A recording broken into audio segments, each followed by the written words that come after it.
So for my presentation, I have chose to do West Nile virus.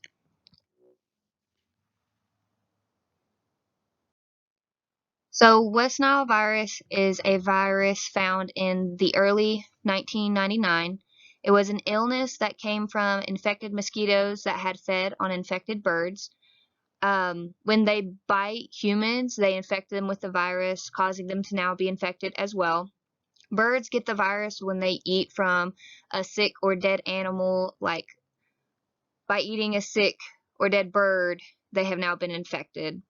The virus is a neurotropic human pathogen, which means it is a neuroinvasive agent and is capable of entering and possibly damaging the nervous system. West Nile virus can also cause encephalitis, which is an inflammation of the brain. So just a couple unique characteristics of West Nile virus. It is an arbovirus in the family of the flaviride, which I had mentioned earlier in the first one. It is a spherical enveloped capsid that has a diameter of 50 nm. It contains single-stranded RNA that encodes the capsid envelope and pre-membrane proteins, as well as 7 other non-structural proteins that can most likely contribute to the virus's replication process to spread throughout the body of an infected person.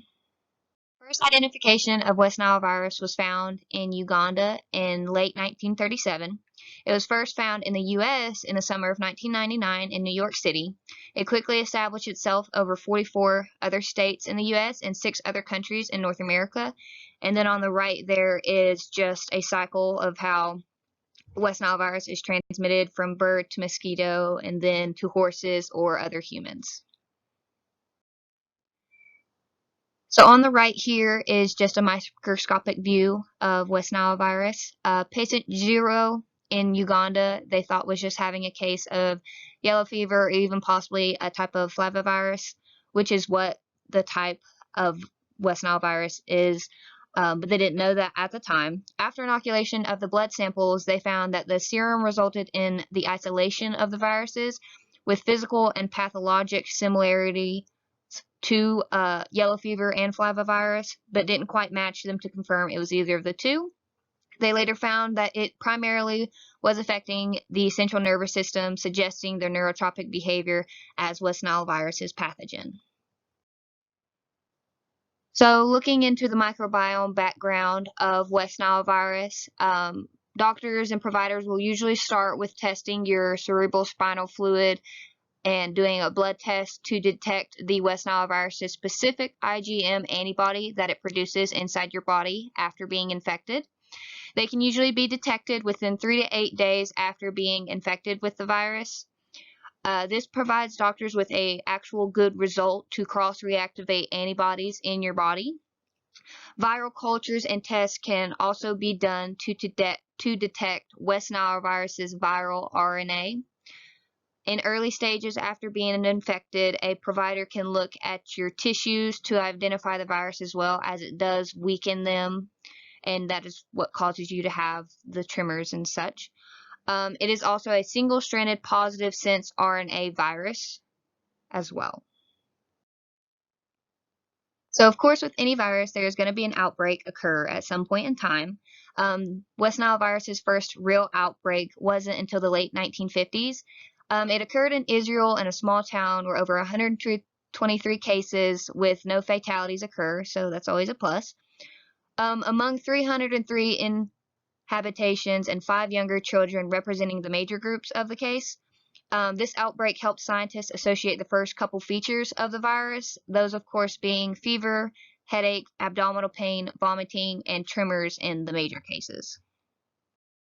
So later on, after they continued to study, there was a second outbreak in Egypt. They found that not only did the virus affect humans, but also animal species, which of course the birds are gonna get it, but also non-human mammals such as horses showed signs of having West Nile virus. They also soon discovered that the virus had a vector-borne-like nature to it, suggesting that mosquitoes are the primary vector for spreading the virus to other non-human mammals and humans. So, of course, moving on to any kind of cures or immunization for West Nile virus, there are currently no immunizations discovered to prevent humans from getting the virus. The CDC does recommend wearing insect repellent to keep you from getting bit by mosquitoes. They don't have any antibiotics that will help kill the virus completely. In most severe cases, people are hospitalized and giving pain medications for the headaches and abdominal pains. Um, More mellow cases are just prescribed over-the-counter fever reducers and pain relievers. Even if a patient gets the virus once, there's no guarantee that they aren't likely to get the virus again if being bitten by another infected mosquito. So there are really no kind of preventions from getting West Nile virus other than the fact that, always protect your skin by wearing an insect repellent, and don't get bit by mosquitoes pretty much. So the symptoms of West Nile virus is shown in the picture beside of what it primarily affects.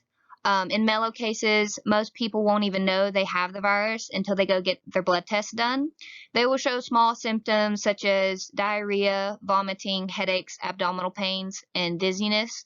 In severe cases, though, the symptoms are at much bigger scale. They can include tremors, vision loss, rashes from the bites, disorientation, convulsions, and numbness, which in that case, you should really go to the doctor and have them do a blood test to start prescribing you fever reducers and medications to slow down the virus.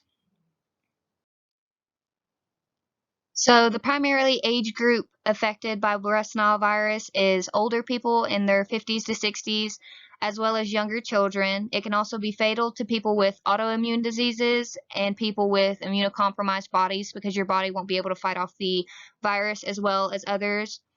And like I said before, just to prevent the disease, just wear insect repellent. So looking into the long-term effects of West Nile virus, most patients a year after being infected with the virus, patients had said and reported that they had memory loss, headaches, weaknesses, and poor physical health. They also felt drained most often days, and nearly 1 out of 4 reported that they had felt depression after being infected with the virus.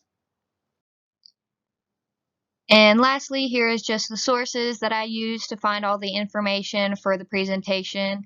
I hope this helps you well with your report, and thank you for watching my presentation.